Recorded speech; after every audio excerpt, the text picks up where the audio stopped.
हा विठोबाचे मुख. खरोखर तिथं गेल्याशिवाय भगवंताची आपल्याला मूर्त पाहायला मिळत नाही.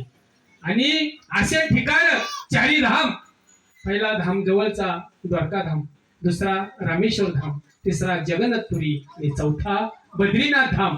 खरोखर सरस्वतीबाईंच्या मुलांनी म्हणजेच रामदास भाऊ आणि भानुदास भाऊ या दोघांनीही अनेक तीर्थयात्रा केल्या.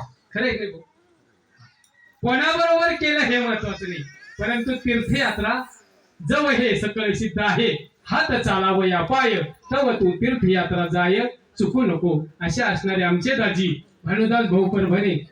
आज 3 वर्षापूर्वी आम्ही बद्रीनाथ धामाची तीर्थयात्रा केली. आजही येत्या 17 तारखेला मी बद्रीनाथ धामाची तीर्थयात्रेला जाणार आहे.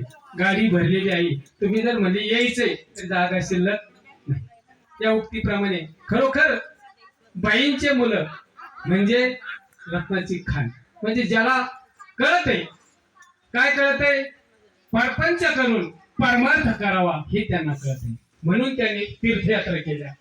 अशा प्रकारच्या. आणि बाईचं जर गुणगान गायचं असेल तर बाईंचं एक आवड होती. काय आवड होती? त्यांना जात्यावरची गाणी इतकी पाठ होती.